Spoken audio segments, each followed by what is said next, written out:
Tem quantas pessoas online aí, cara?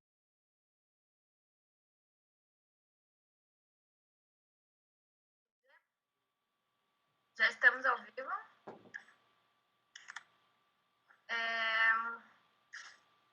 Posso começar, Theo? Ela tá me respondendo por aqui, tá?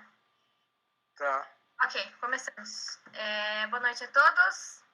Meu nome é Camila Bastos, eu sou vice-presidente de assuntos externos da FMC Brasil Positivo. E hoje a gente vai dar continuidade ao curso de antibiótico terapia na segunda semana e temos um convidado especial junto ao Bruno e ao Rodrigo Farnetano. Eles são primos, por isso o mesmo sobrenome. E alguns avisos gerais antes de eu apresentar o Will, porque o Rodrigo eu já apresentei e vocês já conhecem eles. Mas tudo que vocês tiverem de dúvida, enfim, a gente criou uma página do site que as responda.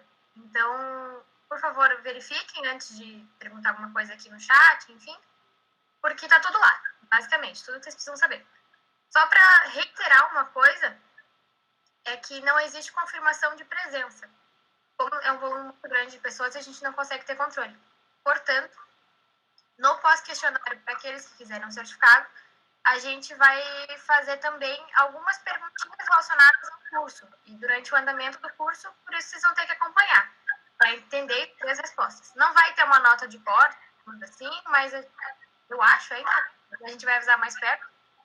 E é mais para saber se vocês tiveram aproveitamento, enfim.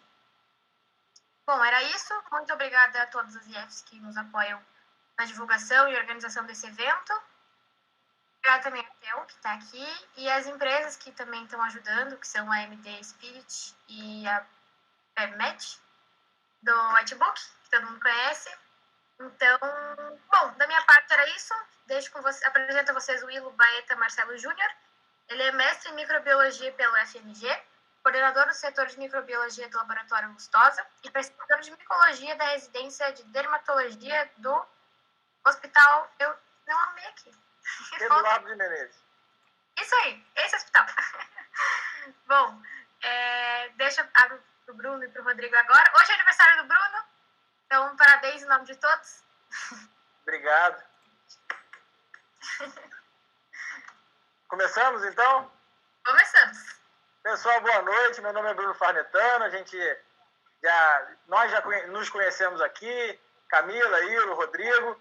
Hoje a gente vai falar um pouco sobre as bactérias de modo geral. E eu usei um livro como inspiração para a aula de hoje. Eu não falei para ninguém ainda daqui. É esse livro aqui, ó, do Milor Fernandes, chamado Flávia, Cabeça, Tronco e Membros. Então o objetivo de hoje vai ser falar de bactérias, respeitando a cabeça, o tronco e os membros. E vocês vão entender isso ao longo da aula de hoje. Eu vou pedir para todos os alunos separarem aí um papel, uma caneta. Não teremos slides, teremos apenas um bate-papo entre nós três aqui. E a Camila, claro, se ela quiser entrar, transmitida a pergunta de alguém do grupo. Mas eu vou precisar que vocês escrevam algumas coisas, porque a gente vai falar bastante coisa sobre as bactérias, bastante informação e muito assunto, tá? Iro, é um prazer ter você aqui. A gente sabe que você é um homem que fica atrás das bancadas encarando as bactérias de frente, não é? Ô Bruno, prazer é meu, tá? Agradecer o convite seu aí, do Rodrigo. As bactérias são minhas grandes amigas, tá? Elas até me respeitam bastante. Que bom. Rodrigo, você tá tudo bem? Tá tudo jóia, prazer estar de volta aqui.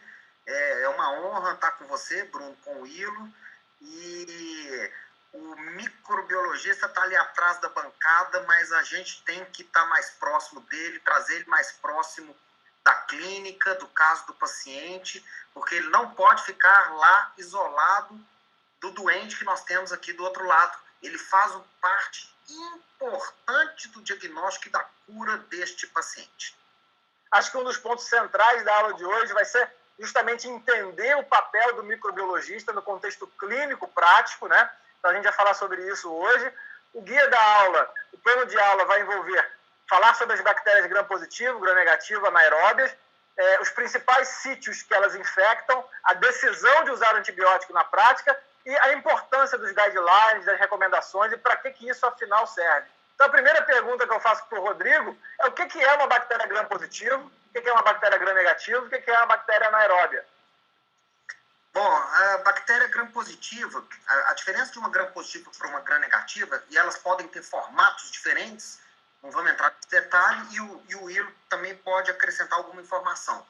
A grande diferença delas está na parede celular, porque você diferencia uma bactéria gram-positiva de um gram-negativo baseado em colorações. É lógico que o maquinário intracelular delas também pode ser diferente. Mas o que define uma bactéria por ser gram-positiva ou gram-negativa é a parede celular. A parede celular de uma bactéria gram-positiva é uma parede mais grosseira, mais simples, com a camada espessa de peptidoglicano. E a da gram-negativa tem uma camada fina de peptidoglicano, mais uma membrana lipídica extra, que inclusive agrega várias outras enzimas, canais, proteínas. E a diferença é que na gram-positiva, quando você colore ela e tenta descolorir, você não consegue porque o corante impregna nessa camada de peptidoglicano que é espessa na bactéria gram-positiva. E na gram-negativa, você consegue tirar o corante e coloca um outro corante depois e ela fica gram-negativa porque a camada de peptidoglicano é fina e não retém o primeiro corante. E por que os anaeróbios não são nem gram-positivo nem gram-negativo? E uma pergunta, eu falo gram-positivo, o certo é falar gram-positivo ou gram-positiva?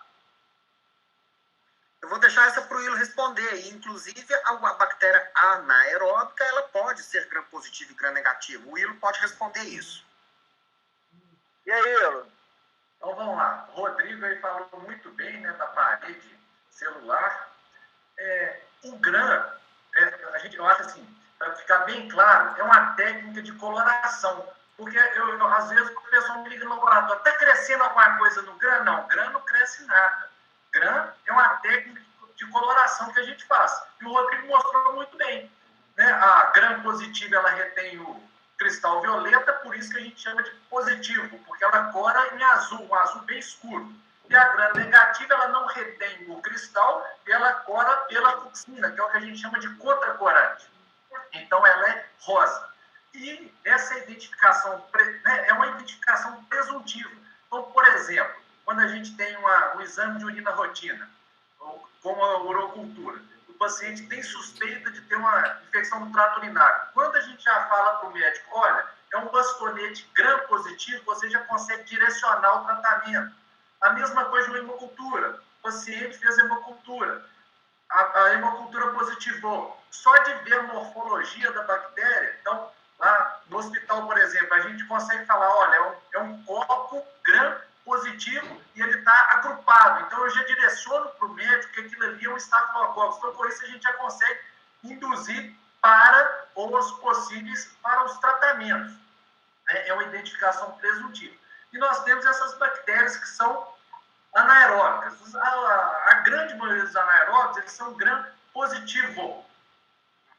Bactéria anaeróbica, ela é até pouco cultivada. Por quê? Porque é muito difícil, porque o oxigênio é tóxico. Então, não é tão comum na rotina laboratorial, mas é uma bactéria importantíssima. A gente tem até um grande problema de não identificação dessas bactérias.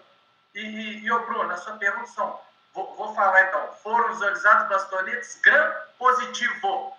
Porque o positivo se refere ao gram, né? Ao de gram, que foi descrita por Christian Gram. E o gram tem que sempre vir com G maiúsculo. Perfeito. Olha só. Então agora vamos entrar na prática, entrar no meu livro aqui do Milor Fernandes. Flávia, cabeça, tronco e membros. Vamos esquecer da Flávia, coitada, deixar ela de lado. Vamos falar de cabeça. Rodrigo, principais bactérias que infectam a cabeça. Vamos lá, ouvido, cara. Quais são as bactérias que vão ali infectar os ouvidos? Orelhas, né? Você pode ter uma otite externa ou média. Streptococcus estão entre as bactérias mais frequentes. Então, você que é um coco gram-positivo, mas os Staphylococcus aureus também estão presentes e alguns bastonetes gram-negativos, que não são de glicose, podemos dizer assim, como o hemófilo, pode estar presente, às vezes uma moraxella. Então, nós temos aí cocos gram-positivos e temos bastonetes aí que infectam, por exemplo, o ouvido. E que é muito semelhante com os micro-organismos que infectam os seios da face, mas já é diferente, descendo mais um pouquinho, mas ainda em vias aéreas superiores, de garganta. Garganta é um tema à parte, porque a gente pode falar que eu tenho basicamente 3 bactérias que vão causar 95% das amigdalites, das faringoamigdalites bacterianas, e o Iro vai poder falar melhor que eu. Agora, existem situações, só finalizando, que você vai pensar em micro-organismos que não incomuns, mas em outros micro-organismos, dependendo do diagnóstico e do contexto clínico. Por exemplo, otite em quem pratica natação. Você vai pensar num batonete gram-negativo, não fermentador de glicose, falaremos isso depois, de vida livre, a pseudomonas. Uma otite maligna, né, ou otite necrosante, você vai pensar também na pseudomonas. Não quer dizer que não tem um streptococcus ali envolvido.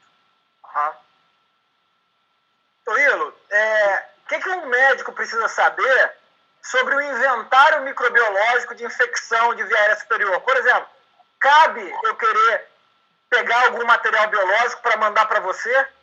Existe esse contexto? Você recebe isso? O que você pode falar para a gente sobre isso? Não, de via aérea superior, basicamente, as coletas vêm, a grande maioria, para ser feitas no laboratório, principalmente o suave de orofaringe. Às vezes a gente recebe, por exemplo, a punção de seios paranasais para fazer diagnóstico. E igual o Rodrigo falou, também é muito comum a gente colher material de ouvido para... E a bactéria, Rodrigo, que é o mais isola no laboratório, é a Pseudomonas aeruginosa, muito relacionado com esses praticantes esporte. Mas, Bruno, o material de via respiratória superior, basicamente, é o suave de orofaringe. A gente colhe, mas não com essa finalidade, também o suave nasal direcionado para o paciente que vai fazer cirurgia pensando no Staphylococcus aureus. Tá. Então isso, a conclusão que a gente tem disso aí, que essas síndromes de via aérea superior não complicadas, que o Ilo falou de punção de seio paranasal, já é num caso de repente, uma sinusopatia crônica ou numa doença complicada. Então, para essas não complicadas, é permitido, na verdade, a prática é antibiótico terapia empírica, né? Então, com base nesses germes germes não é um bom termo, porque dessas bactérias que o Rodrigo falou, eu pergunto ao Rodrigo, então, esquemas de antimicrobianos para infecção de ouvido, de nariz, enfim, quais são os esquemas utilizados na prática médica com paciente com uma infecção de via aérea superior, Rodrigo? Bruno, desculpa porque cortou um pouquinho aqui, mas travou um pouco aqui a sua fala. Mas... Não, eu perguntei sobre nesse contexto onde não se pede um inventário microbiológico, a gente trata empiricamente infecções de via aérea.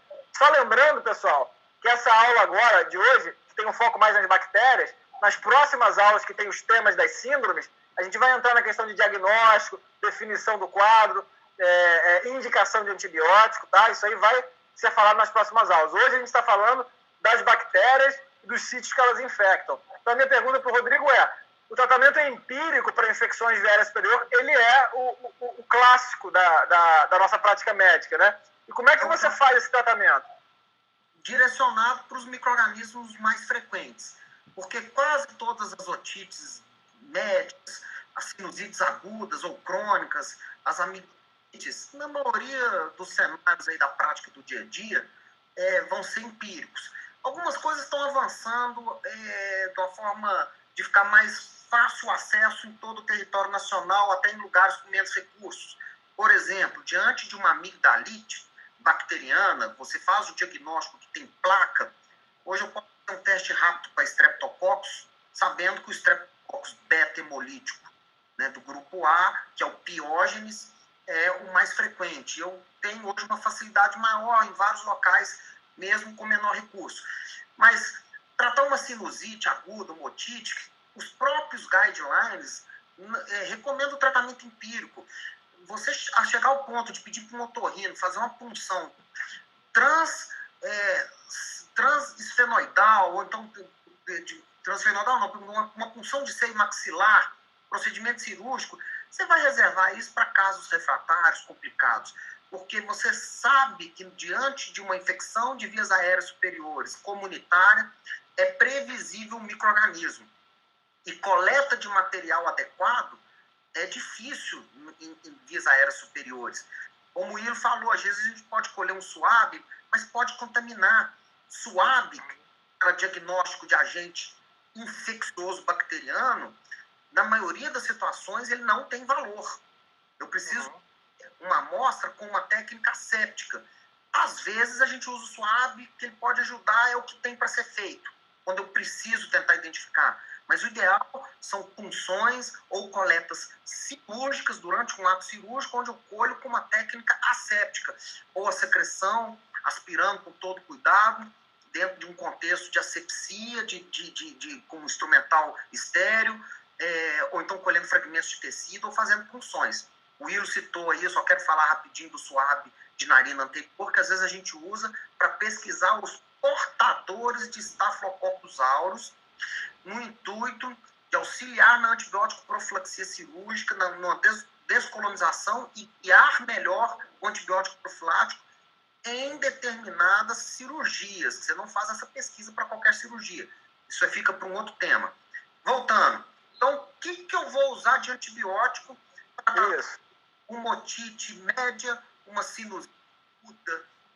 Eu vou falar primeiro das agudas. Se a gente pegar os últimos guidelines da Sociedade Americana de Doenças Infecciosas, ou o guideline publicado na ATS, na American Thoracic Society, que tem bons guidelines, boas revisões, e livros, textos também, o tratamento dessas situações, na maioria das vezes, infecções comunitárias agudas, empírico.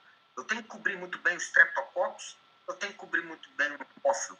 Se esse paciente não tomou antibiótico nos últimos 3 meses, se ele não internou, se ele não é um paciente que passou por CTI, que ele não tem risco de germes resistentes, eu vou tratar Streptococcus, Hemophilus, Moraxella, e eu trato isso muito bem com uma penicilina semissintética purinha, uma amoxicilina pura, droga de primeira linha para casos não graves, não complicados.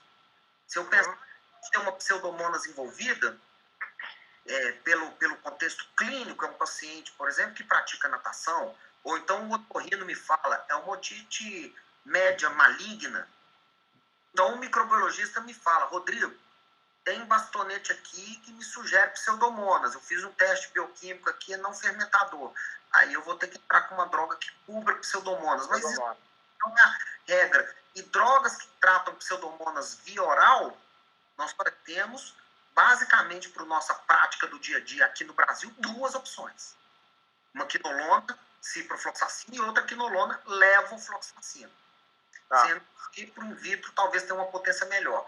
Fora isso, eu vou tratar uma otite média, uma sinusite aguda, uma amigdalite, eu posso usar uma amoxicilina purinha. Se o paciente... Uma pergunta para você. Opa! Peraí que caiu aqui. A amoxicilina, que é 875 miligramas de 12 em 12 horas, e essa que não é BD, que seria a 3 vezes ao dia, que é 500 de 8 em 8 horas, tem diferença de nível sérico, de efetividade? Essa é uma pergunta boa, porque não existe uma evidência clínica contundente dar a 500 miligramas para o adulto, né? De 8 em 8 é superior ao dar de 875. Em pediatria, nós temos que tomar cuidado, porque às vezes você precisa aumentar um pouquinho a dose, principalmente com a clavulin. O pediatra, às vezes, quando ele pensa no Staphylococcus aureus, e aí eu vou falar uma coisa aqui. Quando eu dou uma amoxicilina, eu estou cobrindo muito bem uma Moraxella, um Hemophilus, muito bem o Streptococcus. Posso tratar isso com um paciente não previamente experimentado com antibiótico nos últimos meses, sem internação, com quadro agudo de via aérea superior bacteriano. Agora, se eu pensar em Staphylococcus aureus, eu tenho que lembrar que a maioria dos Staphylococcus aureus, quase todos hoje, produzem penicilinase. Não vai dar para eu dar uma amoxicilina, porque ela vai neutralizar a amoxicilina. Então, eu vou ter que ter um inibidor dessa penicilinase, um inibidor de beta-lactamase, que a penicilinase é um beta-lactamase. Aí eu clavulin. Então, se eu pensar em Staphylo aureus, eu tenho que dar o clavulin. E os pediatras, às vezes, dão hoje clavulin, Direto, né? mais amoxicilina para aumentar a dose da amoxicilina sem aumentar a dose do clavulanato, que dá muita intolerância gastrointestinal, muitas vezes. Então, eu aumento a dose da amoxicilina sem aumentar do clavulanato e continuo tendo o mesmo benefício para tratar os estafilococcus, na verdade, com mais potência. Vou te fazer uma pergunta agora polêmica, tá? Na minha experiência clínica, tá? Na minha experiência clínica, eu tenho uma... vou repetir, a base que eu estou falando isso é a minha experiência. Eu não gosto de tratar sinusite com amoxicilina BD, eu trato de 8 em 8. E outra coisa, tem marca de amoxicilina que não funciona. Isso eu tenho certeza do que eu estou falando. Eu nunca falei com você sobre isso, eu quero saber a sua opinião sobre isso. Isso é fundamental, meu caro. Eu, tanto no Mater Dei quanto no meu consultório, hoje mesmo eu fiz isso no meu consultório com um paciente, eu passei um antibiótico para ele para tratar um cisto dermoide infectado, passei uma cefadroxila. E eu escrevi quais eram os laboratórios que eu autorizava ele a comprar. Porque a falha terapêutica pode ocorrer por resistência, mas antes da gente afirmar que é resistência ou um micro-organismo não coberto, você prescrever um antibiótico que não cobre o micro-organismo, antes de pensar nisso, você tem que pensar, o paciente está tomando a dose certa, nos intervalos corretos, comprou marca boa, tem falha sim. E o problema de genérico similar é um problema no Brasil e no mundo. E o problema não é ser genérico ou similar. O problema é qual é o laboratório que produz aquele medicamento. Tem laboratórios que produzem medicamentos genéricos e similares que são ótimos. Então, não há problema ser genérico ou similar. Você precisa saber quais são os laboratórios de confiança. E em pediatria ainda tem um problema. A amoxicilina com clavulanato em pediatria, Bruno, tem que ficar conservado em geladeira. Se o paciente não souber disso, ele vai cometer um erro. E não passe para a criança medicamentos dentro do possível, tente evitar medicamentos de 6 em 6 horas. A mãe pode não dar a dose da noite, pode ter dificuldade. Então, o paciente falha porque não conservou a medicação direito, porque não tomou a posologia certa, porque comprou de marca ruim. Então, nem sempre é resistência ou um micro-organismo não coberto. Só para finalizar aqui, antes da gente mudar do pedaço de corpo, mudar da parte do corpo da Flávia aqui, um detalhe importante para a prática, eu vou pedir para todo mundo anotar aí, que o streptococo, ele é um germe que responde mais lentamente ao antimicrobiano, mas ele responde. Então, não é incomum você tratar uma amidalite, por exemplo, e o paciente ter febre depois do 3º, 4º dia. Isso acontece. E na prática a gente vê o quê? O paciente no 2º dia mantém febre, aí já troca para Rocefin intramuscular, e na verdade o paciente vai melhorar com a amoxicilina, com o Rocefin. Isso não é verdade, Rodrigo? A gente não tem que tomar cuidado com a questão do tempo de melhora. Às vezes uma pneumonia responde muito mais rápido do que uma amidalite, né? E aí eu vou fazer uma pergunta microbiológica aqui para o Ilo. O Streptococcus tem um crescimento mais lento, o Ilo, no meio de cultura? Então vamos lá. Eu vou responder a sua pergunta, mas eu quero dar um pitaco na sua resposta, tá? O estrepto, Rodrigo, ela é uma bactéria muito sensível. Então, esse que é o detalhe. Ela morre mais fácil, o crescimento dela, a diferença de tempo, com 16 horas ela cresce tão bem quanto as outras. Só que ela é muito mais sensível, por exemplo, que o Staphylococcus, muito mais sensível que o bastonete gram-negativo. E o Staphylococcus, e esses cocos gram-positivos, né, que eu chamei de Staphylococcus, que vai crescer principal nesses materiais, ele sobrepõe com muito mais facilidade a placa, impedindo que você visualize o Streptococcus. Então, esse é um problema. Ele é muito mais sensível desse ponto de vista. O tempo de crescimento é o mesmo. Em relação que você colocou da questão do piógeno, né, hoje os 2 métodos diagnósticos mais comuns que nós temos no laboratório é a pesquisa do antígeno, né, que é um teste rápido, que a gente consegue liberar o resultado na hora, praticamente. E eu queria só chamar a atenção que ele é mais sensível do que a cultura. Por quê? Porque quando a gente faz a sorologia, o teste rápido, fragmentos do estrépito são suficientes para a gente dar o teste positivo. Então, tem a ligação antígeno-anticorpo. E eu só, já para a bactéria crescer na minha placa, no H100, que é uma bactéria exigente, eu preciso que ela esteja íntegra e viável para favorecer o seu crescimento. E uma boa cultura, ela vai gastar em torno de 48 horas para eu falar que é opióide. Lembrando que não é só opióide, né? Nós temos o grupo C, A, B, C, F e G, né? O grupo F e o G que também podem causar a faringite. Sobre essa questão que o Bruno falou, há 15 anos atrás, Bruno, eu fui numa aula com o pessoal da Colômbia, os infectologistas da Colômbia, onde eles já levantavam a diferença entre as drogas de referência e as similares. Ainda não trabalhavam lá na Colômbia nessa época com genética, mas mostrando o seguinte, porque para o mesmo tipo de paciente, a resposta aos medicamentos de referência era muito melhor do que os medicamentos que não eram de referência. Isso aí é um problema grave. E o Bruno, eu complementando aqui um pouco também, a resposta também do tratamento, especificamente de uma amigdalite, ela tem relação com o momento do diagnóstico.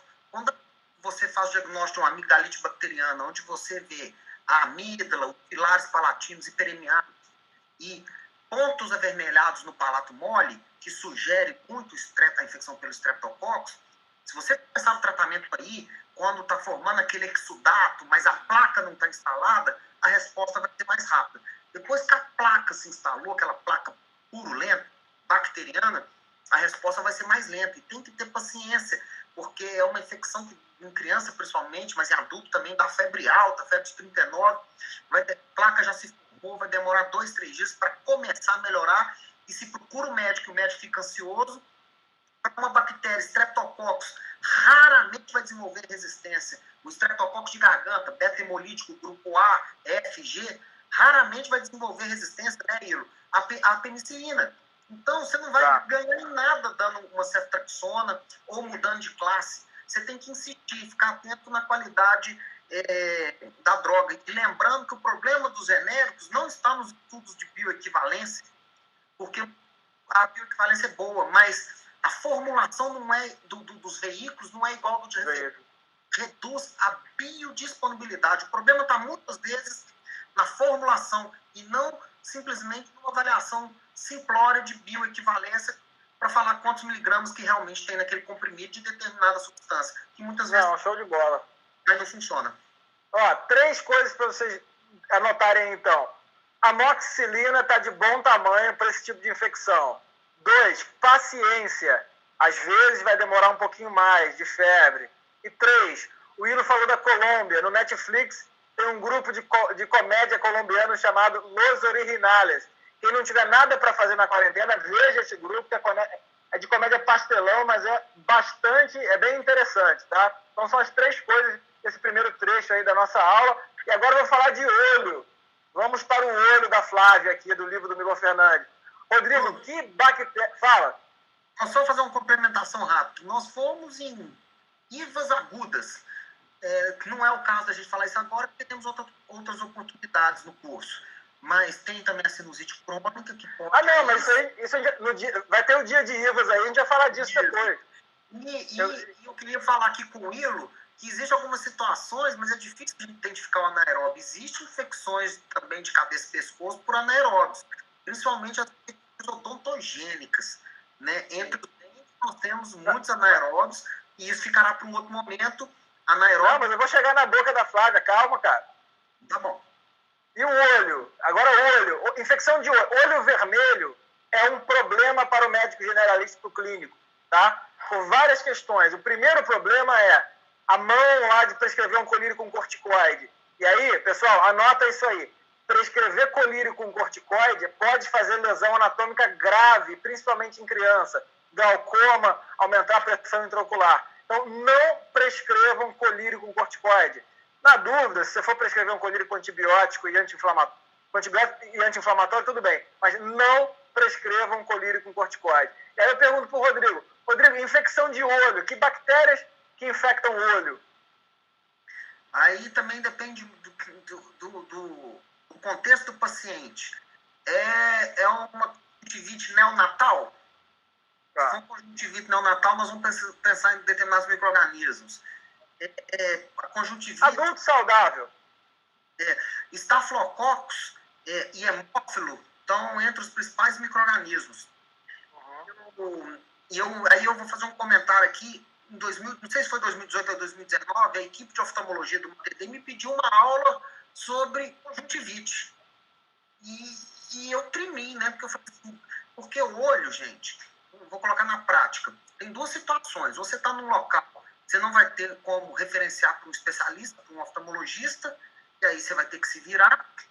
Ou você está num lugar que tem oftalmologista. Se tiver oftalmologista, o olho é para o oftalmologista. Você pode dar um suporte, mas ele precisa olhar. Ninguém mete a mão no olho, é o universo da oftalmologia. E realmente é o nosso sentido mais nobre, ocupa uma grande área do nosso cérebro, é um sentido que mais ocupa uma área do cérebro, e não é brincadeira, temos que tomar cuidado.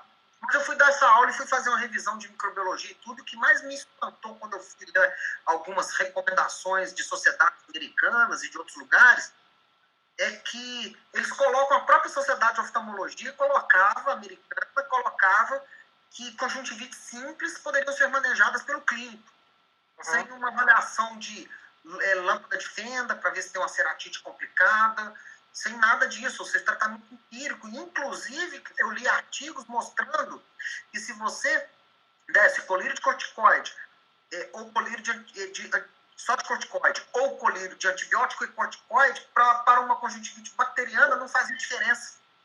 Então me assustou muito, mas o Staphylococcus aureus, strepto também pode estar envolvido, Staphylo aureus, hemófilos são importantes em conjuntivites em adultos saudáveis. Mas não podemos esquecer, né, Ilo, de clamídia. Não sei se você tem alguma coisa para falar de conjuntivite associada a outras situações em adultos saudáveis. Então, vamos lá, Rodrigo. Você falou da clamídia aí. Às vezes a gente pega o pessoal encaminha para fazer pesquisa de clamídia no laboratório. É possível fazer? Qual que é o grande problema? É a coleta. Então eu vejo que muitas vezes o oftalmo encaminha para a gente tentar resolver no laboratório. E é uma coleta extremamente delicada que a gente tem que... você tem ideia, a gente pega uma lâmina de bisturi, tem que virar com cotonete o saco conjuntival e raspar, porque ela é intracelular. E a gente não faz a cultura, a gente faz a imunofluorescência, né, para a gente ver a inclusão. Eu já caí nessa daí algumas vezes. Hoje eu simplesmente não faço mais esse tipo de coleta, mas ela, na maioria dos locais, é realizada dessa forma, uma coleta péssima. Às vezes a gente pega também com uma certa frequência, a gente trabalhou com os estudos lá com o pessoal do oftalmo, Streptococcus pneumoniae, também hemófilos estava em primeiro lugar, pneumococcus estava em segundo lugar. E eu queria só pedir uma licença para eu falar uma experiência que eu tive, muito interessante em olho, que para reportar como que é importante o preenchimento correto do pedido de exame. Porque às vezes a gente recebe o pedido, você não tem informação nenhuma. Né? A hipótese diagnóstica, ela não direciona o resultado, ela direciona o que eu vou fazer com aquele material. Então, eu recebi um material suave conjuntival e a médica, o pedido cultura, normal, pediu mais nada, mas só que na hipótese diagnóstica, ela pôs assim, actinomicose. Por quê? Porque o paciente já tinha tido obstrução do ducto lacrimal por actinomyces. Podia fazer 1000 culturas que não ia dar nada. O que eu fiz? Eu voltei no material clínico e pressionei esse material clínico entre duas lâminas. Corei pelo gram e vi um tanto de bastonete gram positivo parecendo um ouriço, que é a característica do Actinomyces israeli, que é uma bactéria anaeróbica. Então, a hipótese diagnóstica é muito importante. Se eu não tivesse lido a hipótese, eu não teria condição de auxiliá-la no diagnóstico. Então, você recomenda, perfeito, você recomenda que liguem para o laboratório? Existe esse canal com o microbiologista para o médico poder conversar sobre um caso, para ver a melhor forma de enviar um pedido? Como é que funciona isso na prática, cara? Bruno, lá com a gente, assim, os médicos têm o meu celular, Rodrigo já me conhece há muitos anos, eu adoro ter essa interface, tanto com o paciente quanto com o médico. Eu vou usar uma frase que eu aprendi e que ela é muito importante dentro da microbiologia clínica. Uma coleta bem feita pode gerar um exame bem feito. Uma coleta mal feita nunca vai gerar um exame bem feito. Então, eu gosto muito de conversar, porque, por exemplo, o Rodrigo falou do suave. Realmente, o suave é péssimo material. Então, sempre que possível, eu peço para tentar fazer uma biópsia. Então, porque senão eu não posso trabalhar só com aquilo que chega. Um material coletado de uma forma eficiente, ele é muito bom. Vou te dar um outro exemplo, tá? Eu estou acompanhando o livro aí com você, mas vou lá no pulmão rapidinho e volto. O meu amigo meu me ligou e falou: eu tenho certeza que esse paciente tem tuberculose. A gente ainda não tinha os métodos diagnósticos moleculares, igual ser feito, isso tem alguns anos já. Então, eu fui e orientei diretamente o paciente para ele ingerir bastante água, dormir sem travesseiro, levantar os pés da cama e no dia seguinte tentar colher da melhor forma possível o escape. Porque eu tinha essa informação que parecia ser tuberculose, mas estava negativo em tudo quanto é local. No dia seguinte, eu peguei aquele material, vi que o material era de boa qualidade, eu centrifuguei o material, fiz uma lâmina do centrifugado. Nós visualizamos dois BAR só na lâmina inteira do paciente, mas pelo menos conseguimos ver, e aí você já direciona o tratamento. Isso é importante para os alunos entenderem qual é o trabalho do microbiologista, né? O microbiologista não é apenas um operador de uma máquina que vai lá, bota um corante, olha ali, não. Ele tem um raciocínio clínico ali em cima. Tá? É necessário. Então, eu acho que o que fica a dica aí para vocês de montarem a rede de contato. Conheçam o laboratório dos hospitais, conheçam as pessoas envolvidas. Um bom microbiologista, ele é a mão na roda para o infectologista e para o clínico. Você pode ter certeza absoluta disso. Tá? Então, esses exemplos que o Willo estão dando para a gente, eles enriquecem tudo isso que a gente vem falando, né? Faz toda a diferença, né, Rodrigo? Faz toda a diferença. O clínico, o infectologista, o cirurgião também, todos os médicos têm que andar de mão dada com o microbiologista. Tem um paciente ali que precisa ser tratado como se a gente estivesse querendo tratar da nossa mãe, do nosso pai, do nosso irmão, de uma forma que a gente quer colher o material da melhor forma possível, passar os melhores dados para o microbiologista, porque isso vai fazer diferença. Eu vou dar um exemplo aqui de 30 segundos. Lá no Mater Dei, há uns anos atrás, eu sugeri que o microbiologista participasse das corridas de leito da terapia intensiva. A partir do momento que o microbiologista saiu lá do laboratório, perdia aí algumas horas da semana dele, poucas, correndo leito, ele começava a conhecer os pacientes que ele estava processando os materiais biológicos desse paciente. E aí o microbiologista se envolvia de tal forma no caso, né? Com aquele drama ali e entendia melhor o raciocínio clínico, quais eram as doenças infecciosas que estavam pensadas, e uma interação com os médicos melhorava, ficava todo mundo conhecido um do outro, muito mais fácil o contato, faz muita diferença. O microbiologista faz parte da equipe de tratamento do paciente. Rodrigo, agora, seguindo aqui a anatomia do livro, é interessante porque em caso clínico de aluno, né, às vezes a gente está falando de uma febre de origem obscura ou de um quadro inflamatório não muito definido, e se você coloca que extraiu o dente, o aluno já vai falar que é endocardite. E em caso clínico, em relato de caso, na maioria das vezes ele acerta mesmo. A gente sabe que a boca é uma latrina.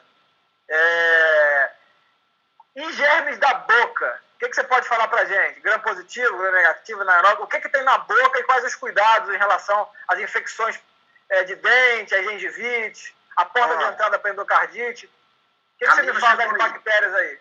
Acho que a Camila apareceu. Só porque vocês não falaram qual é o antibiótico para infecções oculares. Olha só, vou falar o que eu faço para infecção ocular. Eu não passo colírio de corticoide, eu sempre referencio para um oftalmologista, e se eu for prescrever, normalmente é um antibiótico, é um anti-inflamatório sistêmico também, uma nimesulida, e cefalexina. A minha prática é fazer uma cefalexina. A conjuntivite, ela pode estar complicando com uma celulite periorbitária. Que aí é outro problema, né? Eu já falo que se for em criança, interne. A criança está ótima, está dando pirueta. Interne. Em criança, interne. Em adulto, pense 1, 2, 3 vezes antes de não internar. Criança, interne, mesmo que esteja ótimo.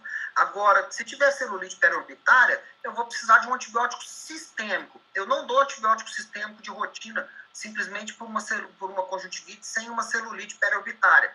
Lembrando que a conjuntivite, mesmo sem celulite, pode causar edema da pálpebra superior e inferior. Parece celulite, mas não tem. É diferente. A celulite vai inchar, vai doer, tem sinais flogísticos e tal. E vai espalhando. Se não tiver celulite, eu colírio. Aí, Bruno, é o seguinte, porque você tem que pensar qual que é a sua realidade. A minha realidade aqui em Belo Horizonte é o seguinte, eu não trato, eu encaminho para o oftalmologista.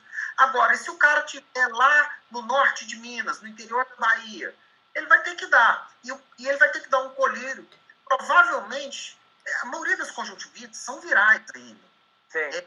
Colírio de corticoide. Agora, mesmo uma conjuntivite viral, por exemplo, adenovírus, que causa conjuntivite membranosa, que tem que raspar, vai ter que ser referenciado para um grande centro, que vai precisar do oftalmologista para ficar retirando aquelas membranas quase que diariamente.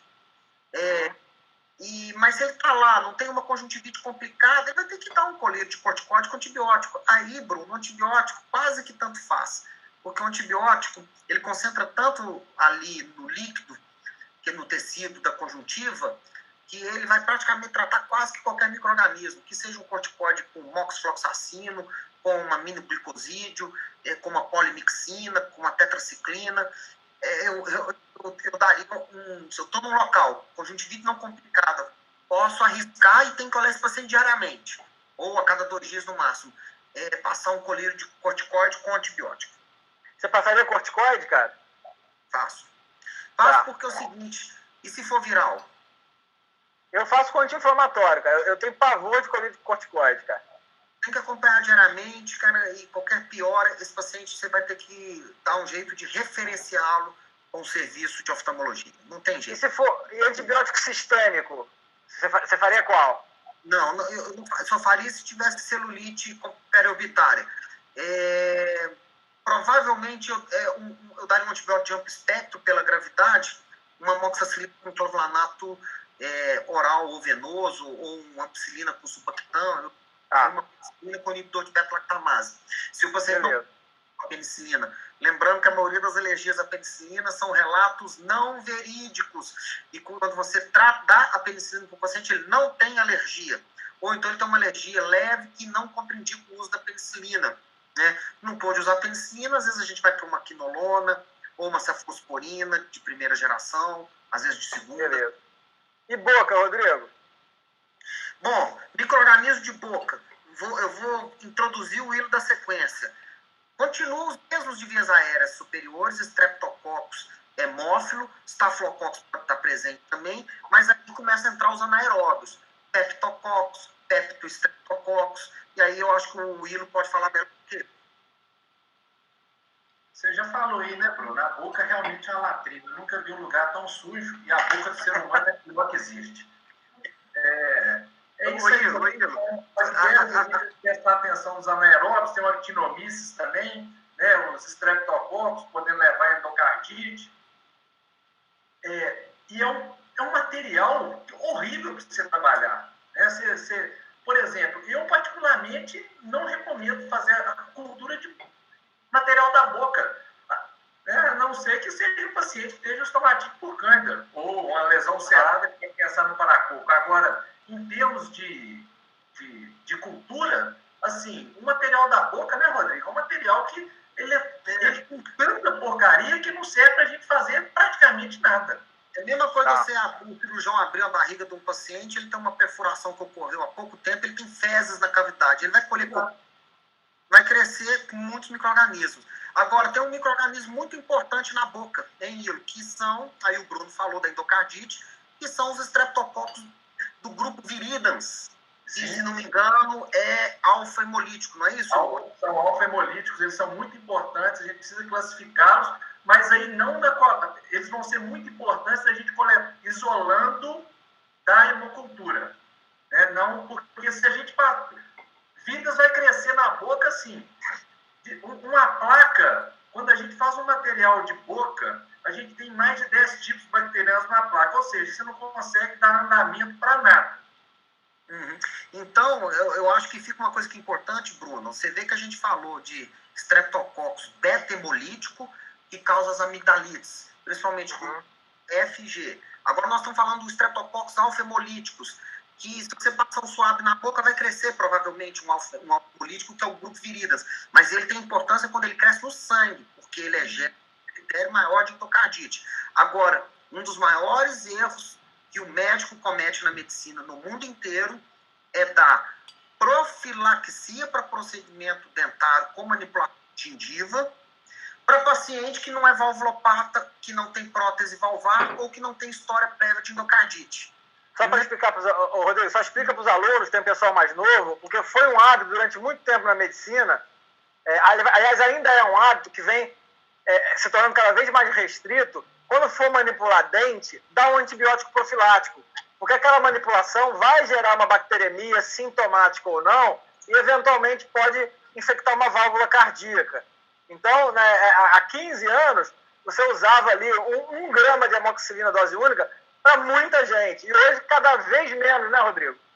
Exatamente. Quando você for usar, na verdade, a dose é 2 gramas, né? São 4 comprimidos de 500. Desculpa, 2 gramas. Para quem não tem alergia. Agora, e ainda se usa muito, Bruno, assim, aqui mesmo, estou aqui falando aqui em Belo Horizonte, cidade grande, o que tem de colega que indica para os seus pacientes que qualquer procedimento dentário que ele for fazer, de endocardite, porque, como a gente falou, os streptococcus alfa-hemolíticos que temos na boca, você manipulou principalmente região de gengiva, faz canal, esse paciente tem bacteremia transitória. Mas qual que é o benefício de eu dar a profilaxia? Se ele for valvulopata. Os estudos todos já provaram que não tem benefício se ele não for valvulopata eu fazer profilaxia. Um monte de gente faz. E eu não sei se o Wilson só quer falar qual que é a diferença microbiológica ali na bancada entre alfa, beta e gama hemolítico, streptococcus. Eu queria falar isso mesmo, porque senão o pessoal pode ficar perdido. Então, o que acontece? Os streptococcus são bactérias que nós usamos um meio com sangue. Então, ele tem 5% de sangue, é sangue de carneiro que nós utilizamos, então ele é um meio vermelhinho. E o streptococcus, ele tem a capacidade de lisar a hemácia.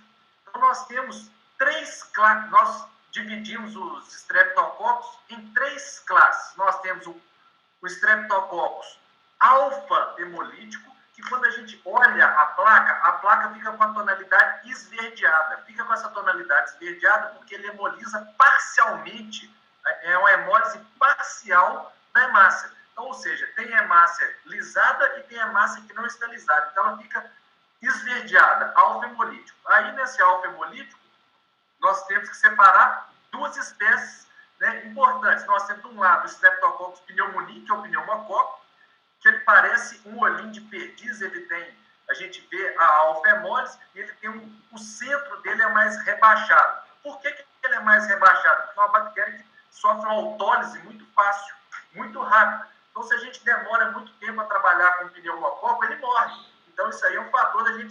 não tem. Não, pode ser que ele tenha, mas só que demorou tanto a trabalhar com ele que ele morreu. Por isso que é importante, quando ele cresce em hemocultura, rapidamente a gente abrir o balão.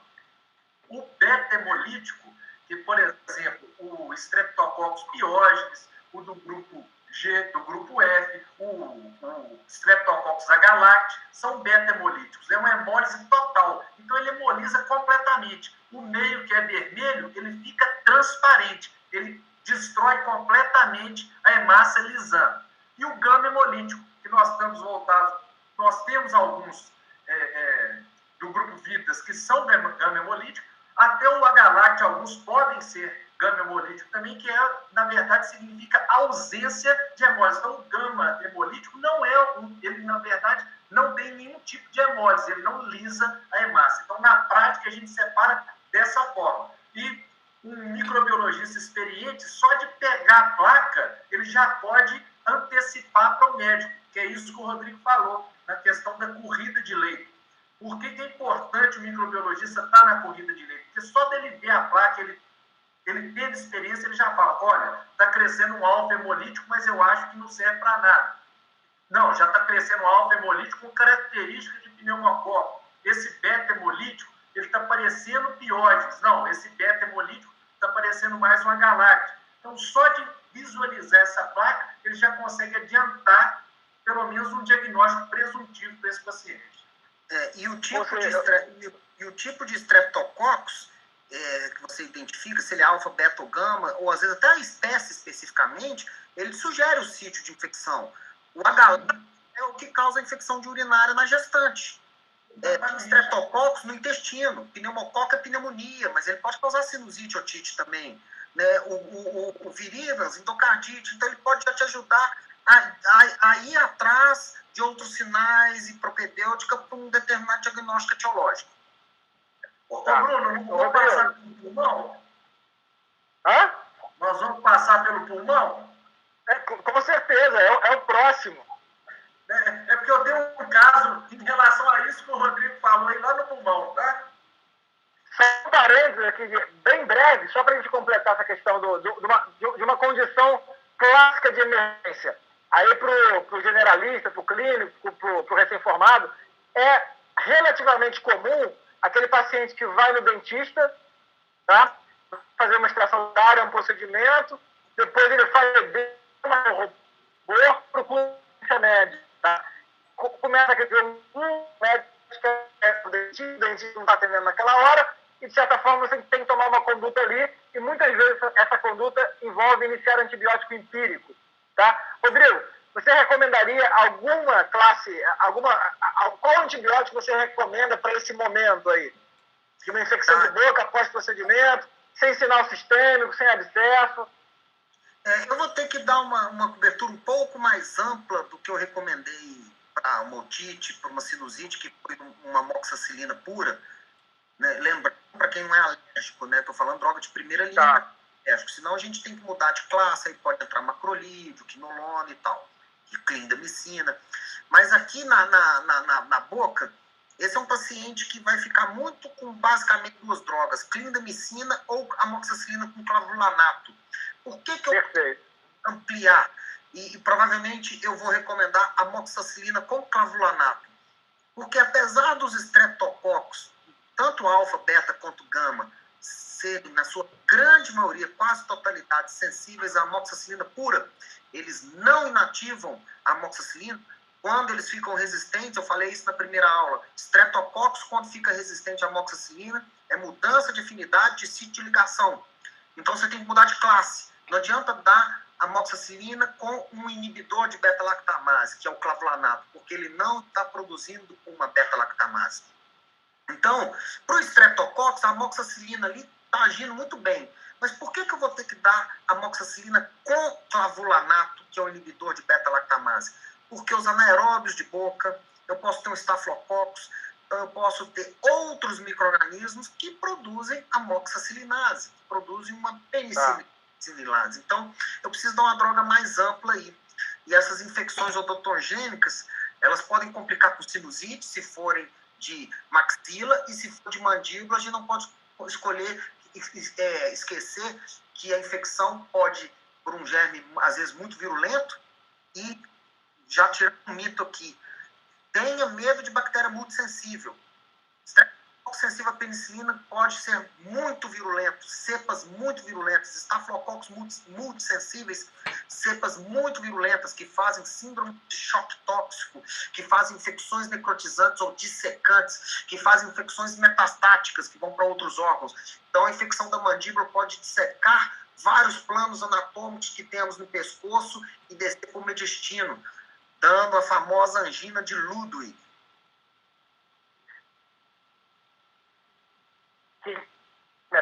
pouquinho mais adiantado. Tá?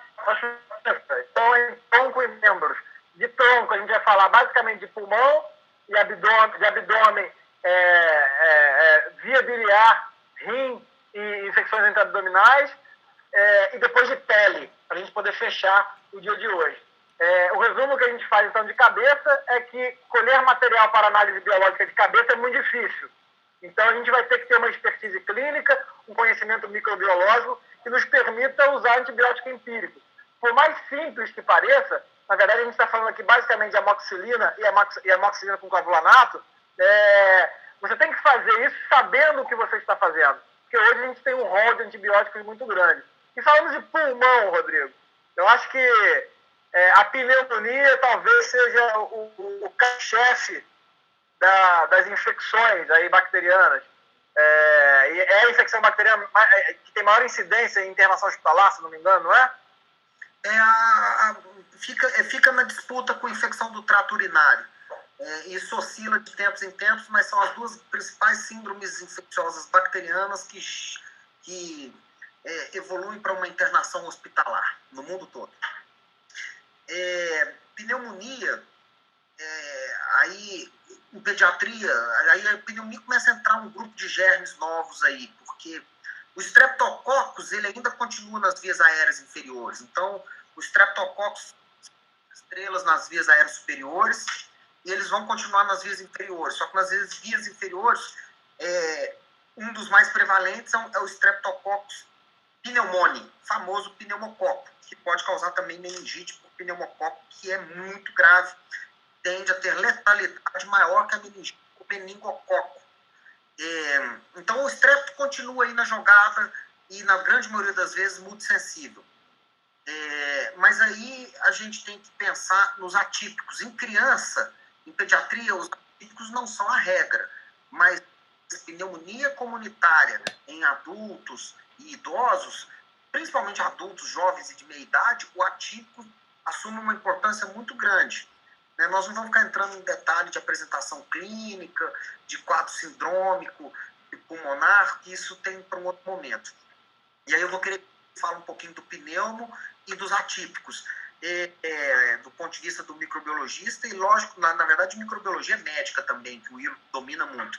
Eu só queria, antes de passar para ele, falar que a gente falou muito de amoxicilina e amoxicilina com clavulanato, tem a ampicilina com sulbactam também, mas na impossibilidade de usar esses antimicrobianos, que são beta-lactâmicos, ou isolados, ou com inibidor de beta-lactamase, a gente vai lançar mão de outros antimicrobianos para as vias aéreas superiores e inferiores.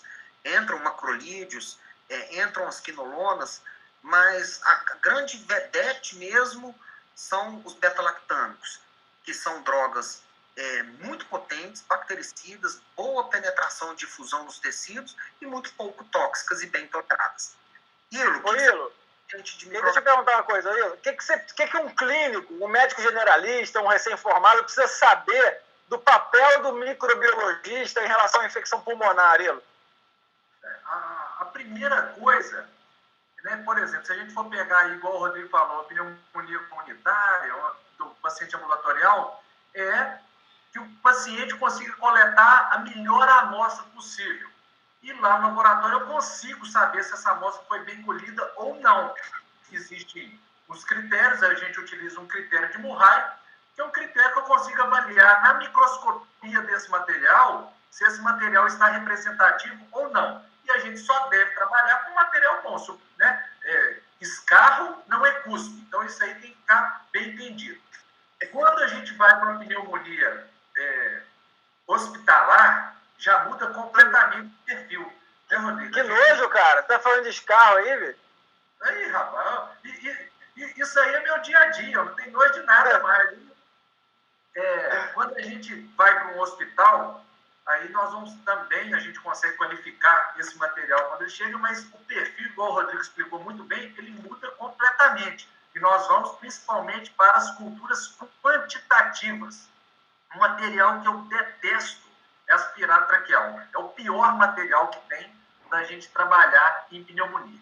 É sempre importante a gente ter o contato com o clínico, a gente saber se pode se tratar de uma pneumonia atípica. Por quê? Por exemplo, eu estou pensando na micoplasma. Uma micoplasma, eu preciso de um meio específico, é uma cultura específica. Não é simplesmente a cultura. Eu preciso saber que é um atípico para eu conseguir direcionar essa cultura. Rodrigo. Sim, pode falar. Não, em relação ao seguinte, um ponto muito importante também, que para o microbiologista é importante, então é importante para todos nós. O que é uma pneumonia comunitária? E qual é a diferença de você tratar uma pneumonia comunitária para uma adquirida dentro do hospital?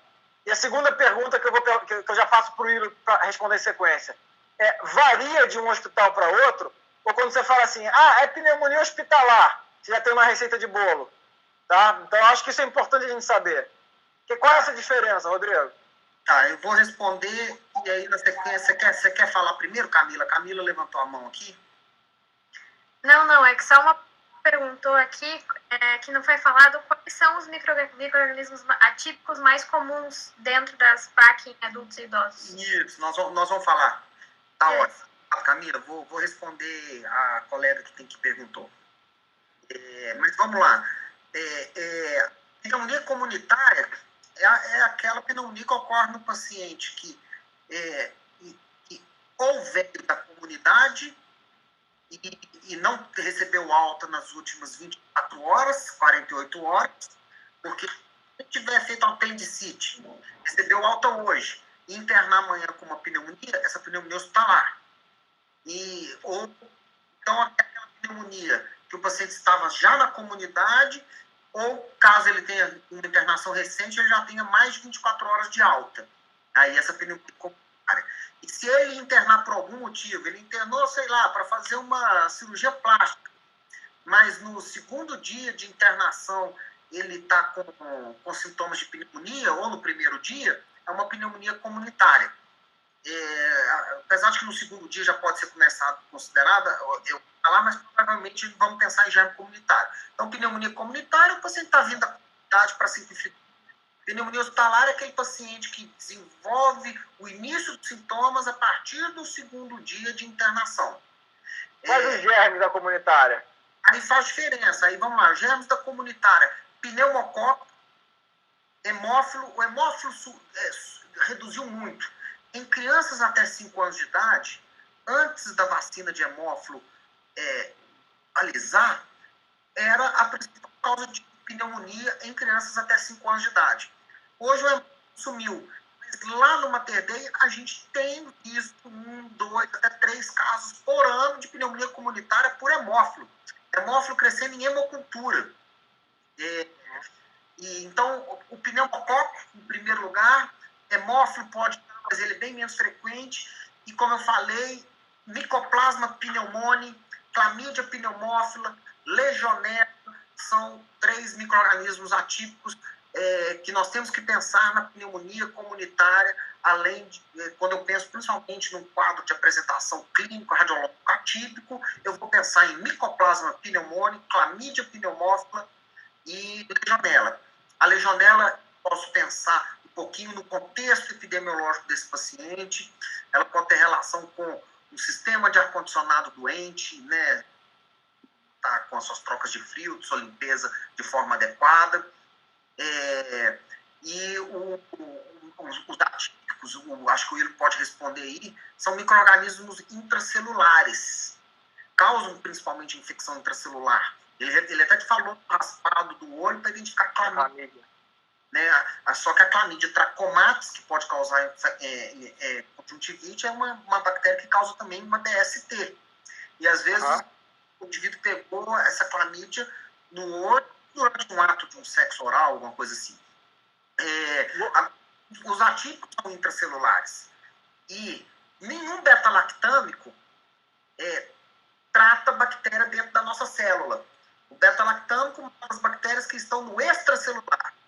Como os micro-organismos atípicos estão dentro do intracelular, eu preciso dar antibióticos que atuam lá. Aí vai entrar a quinolona, porque ela atua no intracelular, a acrolide, porque ela atua no intracelular. Isso, antes de passar para o hilo, e as pneumonias hospitalares, eu vou dividir ela entre pneumonias precoces e tardias. O que é precoce? Aquela pneumonia que ocorreu entre o segundo dia de internação até o quinto, sexto, podemos individualizar até o sétimo. Eu não gosto das coisas assim, até o quarto, até o quinto dia. Eu acho que existe uma zona aí que você vai ter que individualizar caso a caso. Ou seja, aquela pneumonia hospitalar é aquela que surgiu, que começou após o segundo dia de internação até no máximo quinto, sexto, sétimo dia. A partir do sexto, sétimo dia, essa de internação, que o paciente começa com sintomas, ela é uma pneumonia tardia. Qual que é a diferença? A pneumonia hospitalar, a pneumonia associada à assistência, o termo mais correto, precoce, até o sexto, sétimo dia de internação, você vai cobrir os mesmos germes de pneumonia comunitária. Pneumococo e atípico, hemófilo vai estar coberto também. Agora, a pneumonia hospitalar tardia, aí você já vai começar a pensar em pseudomonas, acineto, klebsiella, enterobactérias multiresistentes. Você vai começar a ver no pulmão pneumonia por klebsiella, bactéria do intestino, pneumonia por bactéria do intestino, pneumonia por proteus, bactéria do intestino, nós vamos falar daqui a pouquinho. Ou seja, na infecção tardia, germe que era para estar num lugar está em outro. E você já vai... Então, bom, Rodrigo, só para a gente fechar. Perdão. Um bom esquema para pneumonia comunitária, então, seria uma amoxicilina com macrolídeo, né? Uma amoxicilina aí, 875 de 12 em 12 horas, mais uma azitromicina, 500 miligramas por dia. Isso é um bom esquema para uma pneumonia comunitária. Perfeito, perfeito. Ou uma quinolona respiratória, por exemplo. Ou uma quinolona respiratória, exatamente. Numa pneumonia hospitalar, eu não vou falar os esquemas, porque a sua pergunta tem que ser individualizado. Não dá para que existe um esquema para pneumonia hospitalar tardia. Você vai ter que conhecer a epidemiologia, a prevalência dos micro-organismos nas infecções pulmonares tardias da sua instituição, separados por unidade, porque uma coisa é o paciente que está internado na unidade de internação e faz uma pneumonia tardia, outra coisa é o paciente que está internado no CTI e faz uma pneumonia tardia. O Serviço de Epidemiologia de Infecção Hospitalar e o Laboratório de Microbiologia tem que te fornecer os relatórios para que o corpo clínico, junto com a microbiologia, construa o seu protocolo individualizado de tratamento de pneumonia tardia. Cada hospital Isso que eu queria perguntar para o Ilo. A gente fala de infecção hospitalar, germe hospitalar, e às vezes na prática clínica, a gente tem aquela sequência. Levofloxacina, amoxicilina com clavulanato, tazocin, mero-ivanco, polimixina. Às vezes, quando você não tem uma interface com a microbiologia, com a CCH, o caminho ele segue numa ampliação de espectro. Aí minha pergunta é, como é que é o mundo microbiológico de um hospital? Eu posso pegar, por exemplo, o Mater Dei da Horizonte e concluir que todos os hospitais têm aquele mesmo perfil? Ou, de repente, se eu atravessar a rua, tiver um hospital de frente para o meu aqui, o mundo microbiológico ali pode ser completamente diferente. Como é que você enxerga esse mundo aí? Bruno, isso está muito relacionado com a complexidade do hospital. Então, os hospitais que têm uma complexidade muito parecida, eles têm uma microbiota parecida. Elas não são iguais. Mas o Rodrigo falou aí que numa pneumonia hospitalar, cada hospital vai ter o seu protocolo. Por quê? Porque vai ser a microbiologia que vai montar a sua microbiota, de acordo com o que você está recuperando. E é isso que vai embasar no serviço de controle de infecção, padronizar quais vão ser os antimicrobianos que devem ser utilizados. Então, não existe uma receita de bolo, não. O que eu tenho, por exemplo, aqui em Belo Horizonte, eu tenho hospitais que têm uma microbiota diferentes. Então, eu tenho que estudar a microbiota de cada instituição. Isso que é o mais correto. Então, por exemplo, quando a gente pega, às vezes, esses protocolos de infecção hospitalar, você vai abrir o UpToDate lá, aí tem lá aqueles esquemas. Infecção pneumonia hospitalar, pode ser esse. Na verdade, você tem que ter um protocolo atualizado de tantos e tantos meses, voltado para aquele hospital, né? Esse protocolo tem que ter o nome do hospital, o dia que ele foi feito. Isso é importante, então, né? Com certeza. A gente consegue, né? Nós precisamos montar junto com... É um trabalho do Serviço de Controle de Infecção Hospitalar montar a microbiota, já saber qual que é a melhor terapia empírica que vai ser utilizada. O Rodrigo está aí, que ele pode complementar isso muito melhor. Tem alguns que são muito parecidos? Tem. Por quê? Porque até os próprios pacientes transitam entre eles, né? Dependendo de vaga, de qual procedimento vai ser feito. Então, até é parecido, mas eu não posso falar, ó, eu traçando a microbiota de um hospital em Belo Horizonte, eu reporto para todo mundo. Não. Sem dúvida, existe uma similaridade dos micro-organismos em infecções tardias nas instituições pelo mundo inteiro, de acordo com a complexidade. Mas é seguro, é prudente que você conheça a sua microbiologia local,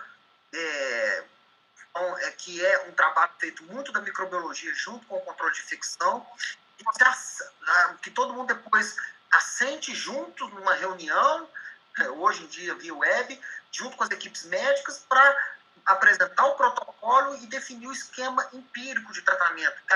Porque uma coisa é você tratar depois que você identifica o micro-organismo, outra coisa é você tratar empiricamente. Lá no Mater Dei é feito esse relatório semestralmente e discutido com as equipes da terapia intensiva.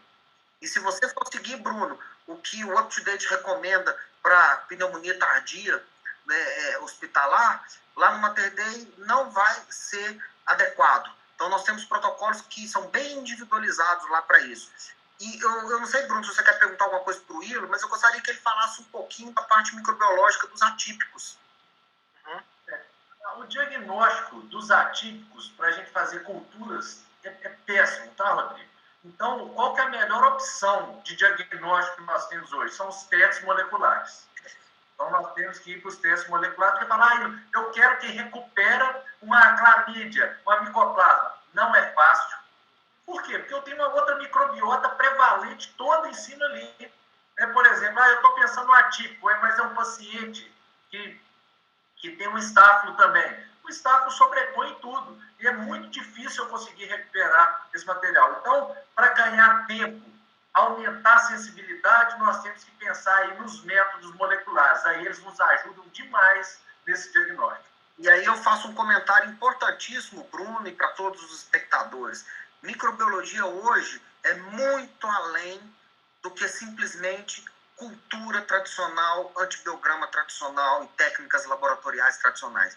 Microbiologia hoje é técnica de PCR, é biologia molecular, é você colher um aspirado de via aérea respiratória inferior, fazer um painel molecular e poder identificar 20 ou mais micro-organismos entre vírus e bactérias, fungos, microbactérias atípicas, num exame que você pode ter o resultado em poucas horas, um resultado muito mais fidedigno.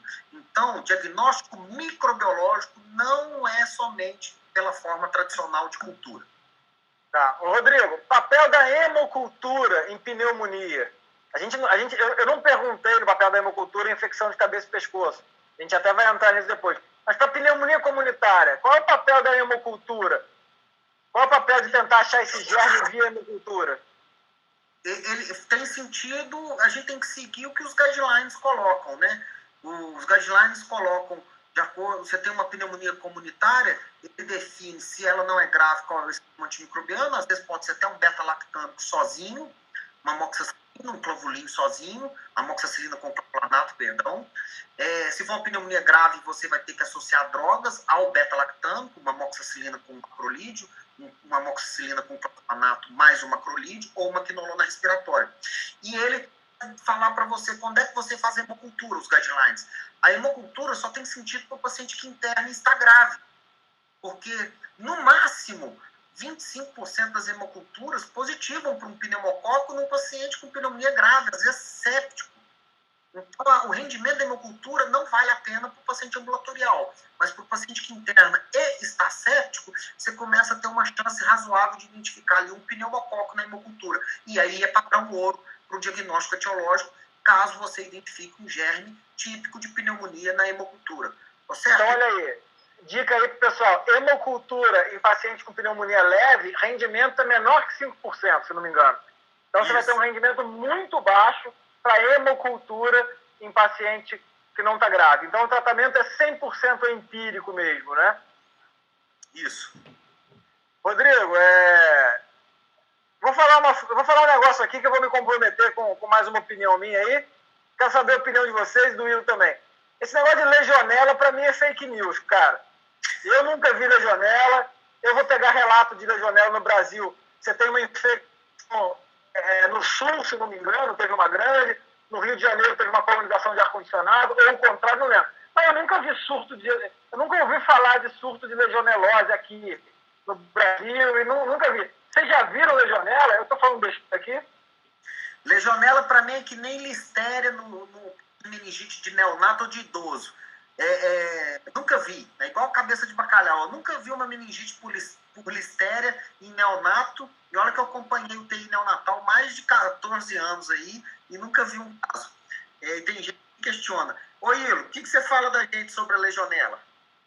A listéria eu já vi, tá? Até ela formando uma umbrella na identificação, porque ela cresce de 2 a 8 graus, ela cresce a 35 graus, e ela é espetacular. E eu já vi muita gente sem experiência liberando listéria como Streptococcus agalacti, porque não faz o grão e ela é beta-hemolítica, idêntica ao Streptococcus agalacti. Legionela, Bruno, eu vou falar, e Rodrigo, por que a gente não vê? Porque nós não fazemos o diagnóstico. Então, é isso. Ela existe, mas, Rodrigo, você que está num grande hospital, quantos diagnósticos moleculares você faz para fechar diagnóstico? É muito pouco. Nós temos uma pressão, assim, a maioria dos convênios não cobrem esses diagnósticos, então isso aí é um problema grave que nós temos. Infelizmente, aqui no Brasil, nós não temos essa característica de chegar ao diagnóstico. É muito diferente dos Estados Unidos, da Europa, onde que você chega, você fecha o diagnóstico. Aqui é muito comum a gente não fechar. Então, a gente faz o que pode e não é hoje por falta de tecnologia. Eu vejo que hoje nós temos tecnologia. O Rodrigo falou aí do painel, nós temos diagnóstico sindrômico, e nós fazemos 25 diagnósticos de uma vez, né? Inclusive pegando legionela. Então, eu acho que a grande questão que eu vejo é isso, é realmente uma ausência do diagnóstico. E com o fato da legionela responder a macrolídeo, né? Então, você vai tratar ali com a amoxicilina, clavulanato e uma azitromicina, vai tratar se for legionela, né? Você não vai ter... A legionela não é uma bactéria que é difícil de tratamento, né? A verdade é essa. Ô, Bruno, você deixa eu falar só uma experiência que eu tive com o material pulmonar? Isso que eu estava esperando. Você estava querendo falar do pulmão para falar a sua experiência, pô. Isso aí tem uns 15 anos, eu estava no Risoleta Neves, um hospital de pronto-socorro aqui de Belo Horizonte, e a gente conseguiu lá, à época, parar de colher aspirado traqueal. Eu colhia minibal de todo mundo. Eu, particularmente, microbiologicamente falando, é o método que eu mais gosto para fazer o diagnóstico, onde você retira demais contaminante, vem uma amostra bem representativa. Eu fiz a cultura, cresceu um enterococcus puro. Eu olhei aquela placa e falei, mas não é possível um enterococcus no pulmão superior a 100 mil, Rodrigo, eu diluí ele. Eu falei, não é possível isso. Eu falei, tem alguma coisa aqui que está trazendo esse enterococcus. Eu peguei, fui na minha geladeira, peguei o minibal. Na hora que eu olhei no microscópio, falei, vou fazer um direto para eu ver. Eu gosto de fazer muita microscopia. Estava lotada de larva de ancilostomídeo. Então, aí depois eu fui estudar para ver que o enterococcus ele vem grudado em cima do ancilostomídeo. Ótimo. Fui no CTI, conversei, era um paciente que estava usando corticoide, então a disseminação do ancilostomídeo, ele fica enlouquecido, né? Vai para tudo quanto é local, principalmente o pulmão. Uns 6 meses depois, um outro enterococcus num minibal. Aí eu falei, pode olhar que tem ancilostomídeo. Tinha um estagiário lá, ele pegou, na hora que olhou, não, tem um negócio batendo aqui no microscópio. Na hora que olhou lá, outro ancilostomídeo. Então, só assim, pra gente ficar aqui, né? Esse é o raciocínio clínico, né? Isso aí é a bancada com a clínica. Esse que é o trabalho do microbiologista, né? Mudar. Eu brinco falando que o melhor radiologista é aquele radiologista que dá uma opinião que muda a trajetória clínica do doente. E do microbiologista também, né? Eu acho que o bom microbiologista é aquele que a opinião dele vai mudar ou confirmar com firmeza a trajetória clínica daquele paciente.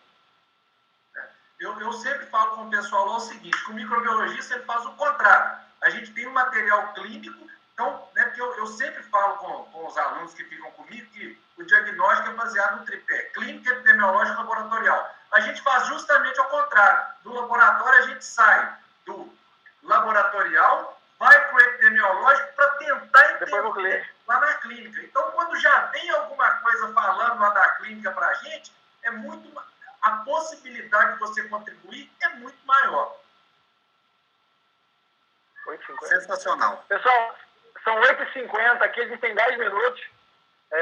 O assunto rende, né? A gente vai falando. Eu queria falar sobre urina. Quando a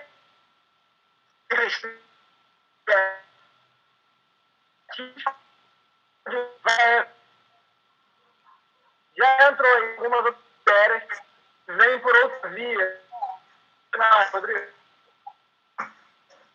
Tá, o Bruno, desculpa porque cortou aí, mas vamos lá. Eu imagino o que você perguntou. Vou imaginar aqui.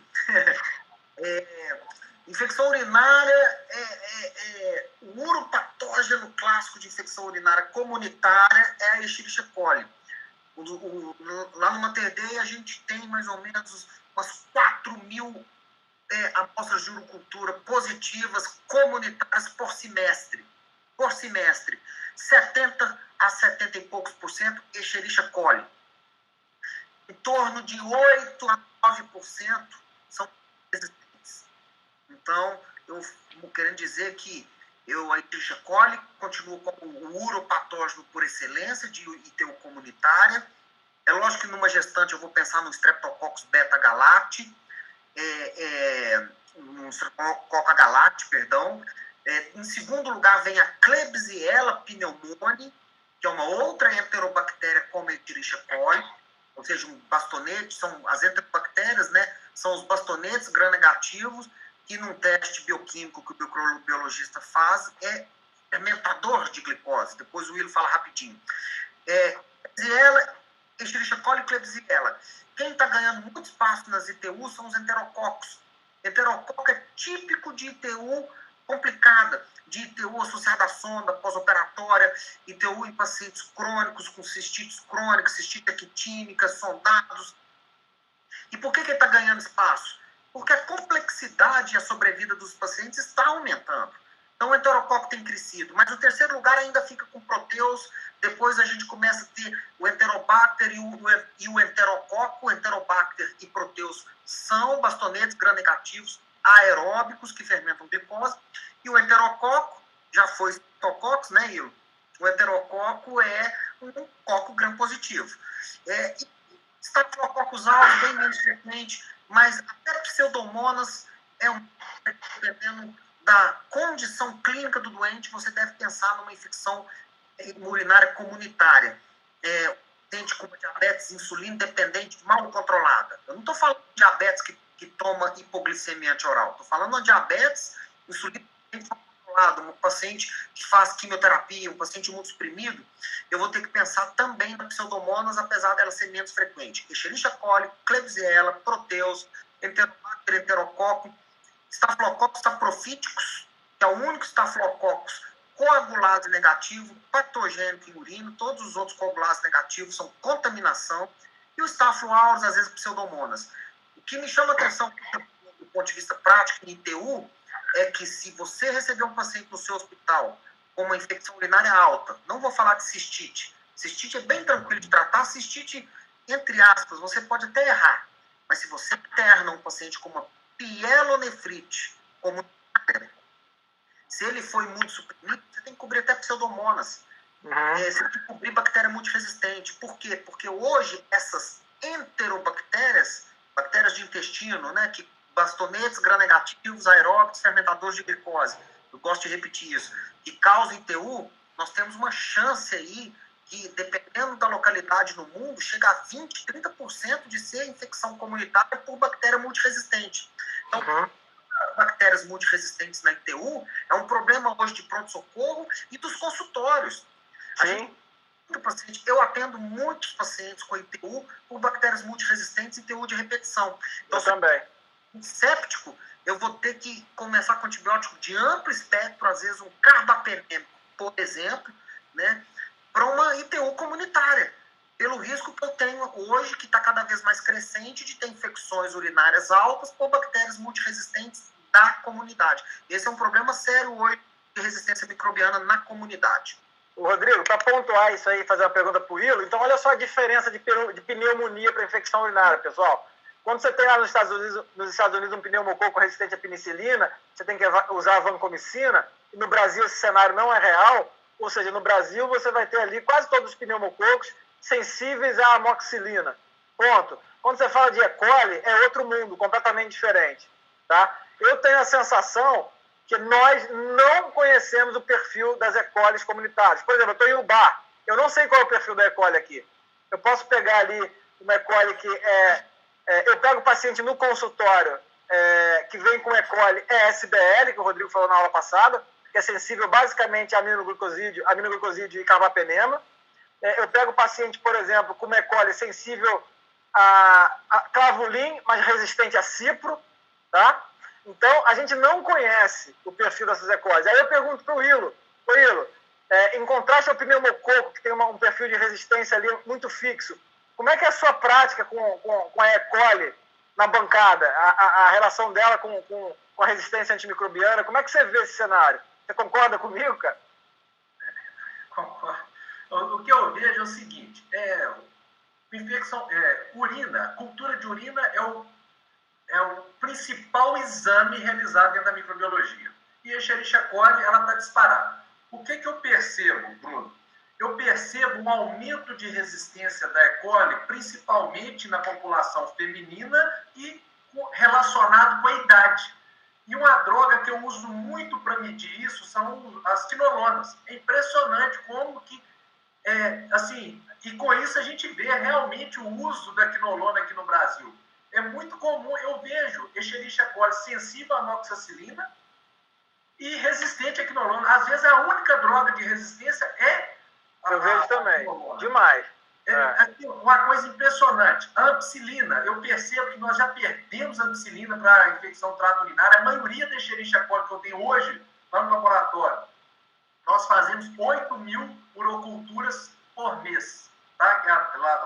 Lá onde eu trabalho. Então, nós já temos, a maioria da nossa Escherichia coli é resistente à ampicilina, começa a subir a idade, elas são resistentes à quinolona, e eu pego muita, num ambiente ambulatorial, até resistente a carbapenema. E eu faço placa PC, dá detectado. Então, isso aí é um problema sério que nós temos. Uma outra coisa, só para, em cima do que o Rodrigo falou, Rodrigo, eu tenho pego muita urina, muita urocultura de homem com enterococos. Lá no laboratório, o principal agente de infecção do trato urinário em homens no ambulatório é o enterococcus.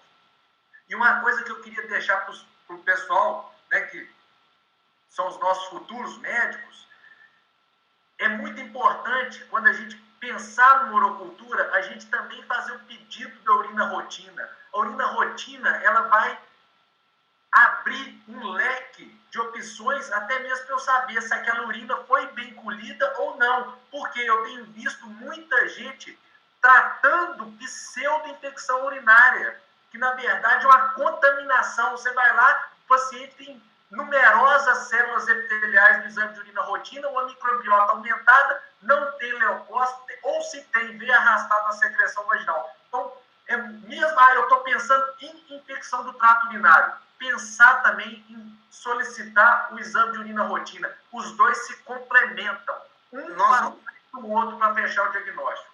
Nós vamos ter a oportunidade depois de falar sobre as síndromes urinárias, né, Bruno? Isso. Mas eu já adianto, uma das principais causas, isso é discutido em congressos de infectologia no mundo inteiro. Um dos principais erros que o médico comete no mundo, de qualquer especialidade, é tratar colonização de urina, é tratar bactéria sintomática. Vamos passar agora para 18% das nossas Escherichia coli de comunidade são resistentes à quinolona, tá? Nosso último relatório. Pois é, isso aí, só para o pessoal ter uma ideia, quando a resistência é acima de 10%, essa droga já não é para ser usada empiricamente, né? Alô? Estão me ouvindo aí?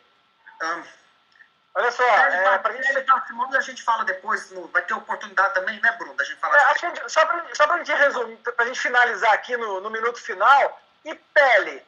Quais os germes que... Tem a famosa distinção entre celulite e erisipela, como se sempre fossem germes completamente diferentes, né? E pele, Rodrigo? O que infecta a pele? Infecções de pele partimórias não complicadas, estafilococcus e streptococcus. E não adianta dar um diagnóstico específico, é uma erisipela, é um furúnculo, é uma celulite, e falar que isso é estáfilo ou estrepto. Você vai tratar de estafilococcus e streptococcus. Então você vai ter que dar uma cefalosporina de primeira ou amoxicilina com clavulanato, porque a amoxicilina pura vai pegar o streptococcus, mas o estafilococcus vai inativá-la com uma penicinilase. Infecções de pele partimórias complicadas, como abscesso, necrotizantes, por exemplo, cobertura mais ampla, e aí nós podemos ter situações bem complexas, nós vamos discutir posteriormente, inclusive com associações de drogas não esperadas, como uma oxacilina junto com uma clindamicina, numa infecção necrotizante por um Staphylo aureus altamente virulento. Então, olha só, para resumir aqui o livro da Flávia Cabeça, Tronco e Membros, a amoxicilina e clavulanato ganhou o troféu aí, você viu? Vocês viram que é um antibiótico utilizado para todas as partes do corpo, né? E é um antibiótico para infecção comunitária não complicada, tem um espaço muito bom ainda, né? A gente está aqui, já são 9 horas, eu não sei, eu não tenho relógio aqui. São 9 horas em ponto, 9h01. Ô, Ilo, foi um prazer imenso ter você aqui conversando com a gente. Você só reforça o papel do microbiologista no round do clínico. Então, meu sonho é ter um round semanal com microbiologista, multidisciplinar, porque o que você traz de informação para a gente não tem preço, cara. Isso aí tem um impacto na clínica muito grande, cara. Obrigado aí por ter aceitado conversar com a gente hoje. Todo mundo saiu ganhando. Eu queria também agradecer o Ilo, reforçando isso, que é uma honra para mim, Ilo, poder trabalhar com você. Você faz muita diferença na vida de muitos médicos aqui em Belo Horizonte, já me ajudou muito. Então, gente, médicos, trabalhem junto com os microbiologistas e vice-versa. Camila, desculpa, Ilo. Eu quero agradecer, tá? Foi um prazer, eu estou à disposição de vocês aí, sempre que vocês precisarem. É muito bom, eu gosto muito, o Rodrigo sabe aí, a gente já tem uma convivência de vários anos, mas já há década, hein, Rodrigo? E eu gosto muito de participar, de ajudar. O meu papel é ajudar. Eu falo sempre que o papel do microbiologista é não induzir ao erro. Se ele não induzir ao erro, já está bom demais. E o papel do residente é atrapalhar, é induzir ao erro, né? Você sabe que é assim. Então, ainda bem que tem gente na equipe que está querendo ajudar. Camila, fecha aí pra gente o dia de hoje, a noite de hoje. Tranquilo. Theo, tá me ouvindo? Já estou na tela? Dá um minutinho para ela organizar. Já estou na tela. Bom, Ilo, reforço de novo sua presença. Meu Deus, a bateria está acabando. Foi de grande valor, acho que todo mundo aqui aproveitou muito. Eu, como estudante, assim, ver vocês falarem foi bem legal. E é bom que também a gente volta na micro e uma coisa que, como estudante, uma contribuição falando de estudante para estudante, agora para quem está vendo. É legal o curso, como desde o início a gente teve a ideia de ser um reforço do que é mais importante você saber. Então, é muito importante que você sente a bunda na cadeira e vai estudar um pouquinho a micro antes de vir para o curso. Não é o objetivo reensinar a micro, enfim. Então, o Ilo hoje teve esse grande papel em reforçar para a gente, lembrar conceitos cruciais ao estudo. Mas é bom dar uma estudadinha e por isso tem o grupo no Telegram, que a gente está mandando os livros e referências, enfim, e durante a semana vai atualizando também. Tudo que o Rodrigo e o Bruno precisarem mandar, vão mandar por lá. E se vocês se perguntarem como eu tenho acesso ao grupo do Telegram, basicamente você vai no nosso site e vai ter uma página curso de antibiótico terapia, ou curso da TB de A a Z, alguma coisa assim. E vocês vão achar lá tudo o que precisa saber. Acho que é isso. A gente não quer se estender muito, é para ser sempre uma aula rápida, mas a bateria vai acabar mesmo. É para ser uma aula rápida. E falem também se vocês têm interesse em fazer uma pausa, tipo, 40 minutos, pausa de 5, volta 40. Não sei, porque às vezes a gente perde um pouco o foco, enfim. É isso. Tudo que vocês precisam saber, como eu falei, está no site. E se tiverem alguma dúvida, mandem no Instagram. Muito obrigada, Bruno e Rodrigo. Ilo, muito, muito, muito obrigada. Um profissional incrível, não tenho dúvida. E feliz aniversário! Obrigado. Parabéns, Bruno. Parabéns. Feliz aniversário, fera. Obrigado, Obrigado, Camila. Obrigado, gente. Foi muito bom. Muito obrigado. Um abraço a todos. Tchau.